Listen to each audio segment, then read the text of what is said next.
கரூர் துயர சம்பவத்திற்கு அப்புறமா நம்ம பார்க்கிறோம் தாவேகா தலைவர் விஜய்க்கு ஆதரவாக பாஜக தரப்புல இருந்தும் அதிமுக தரப்புல இருந்தும் தொடர்ந்து ஆதரவு குரல்கள் எழுந்துட்டு வருது.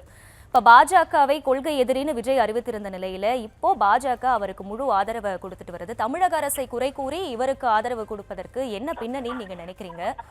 உங்க பார்வைகள். பாரதிய ஜனதா அதிமுகவினுடைய நோக்கங்கள் மிக தெளிவானவை.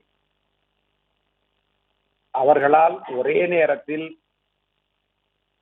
இந்திய கூட்டணியில் தலைமையேற்றிருக்கிற திராவிட முன்னேற்ற கழகத்தையும் அந்த அரசாங்கத்தையும் எதிர்ப்பது என்பதும், அதே போல விஜய் அவர்களை எதிர்ப்பது என்பதும் இயலாத காரியம்.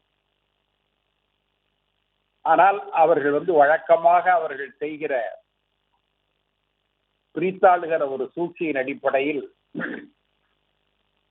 திராவிட முன்னேற்ற கழக கூட்டணியா அல்லது விஜயினுடைய கூட்டணியா என்கின்ற நிலையிலே முதலில் திராவிட முன்னேற்ற கழக கூட்டணியை வீழ்த்துவோம், அதன் பிறகு விஜயை பார்த்துக் கொள்ளலாம்.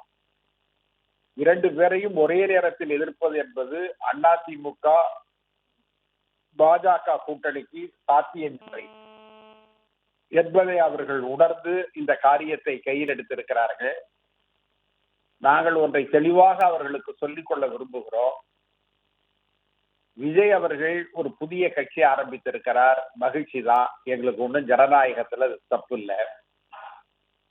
ஜனநாயகம் என்பதே எல்லோரும் தங்களுடைய கருத்துக்களை சொல்லலாம் என்பதுதான். அதைத்தான் ஜவஹர்லால் நேரு தன்னுடைய கொள்கையாக கொண்டு இந்திய ஜனநாயகத்தை கட்டமைத்தார். காந்தி அதை செய்தார். அம்பேத்கர் அந்த சட்ட விதிகளை பின்பற்றினார், எழுதினார். ஆனா இன்னைக்கு என்னன்னா, இந்த 5 ஆண்டு காலத்துல திராவிட முன்னேற்ற கழகத்தை இந்திய கூட்டணி, காங்கிரஸ் உட்பட எல்லா கட்சிகளும் இருக்கிற இந்த கூட்டணி என்பது திராவிட இயக்கங்கள் இதுவரை செய்த ஆட்சிகளிலேயே ஒரு சிறப்பான ஆட்சி என்பதை யாரும் மறுக்க முடியாது. முதலமைச்சர் ஸ்டாலின் அவர்கள் தவறுகளை திருத்திக் கொள்ளக்கூடியவராக இருக்கிறார். இதற்கு முன்பெல்லாம் என்ன நடக்கும்னா, எதிர்கட்சிகள் ஒரு தவறை சுட்டிக்காட்டினால் ஆளுங்கட்சி அதை நியாயப்படுத்தும்.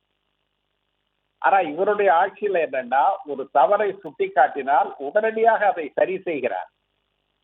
அதற்கு யார் காரணமானவர்களோ அவர்களை கண்டிக்கிறார் அல்லது அவர்கள் மீது நடவடிக்கை எடுக்கிறார். இதுவே ஒரு சிறப்பு தான். விஜய் தன்னுடைய அரசியலை எப்படி வேண்டுமானாலும் செய்யட்டும்,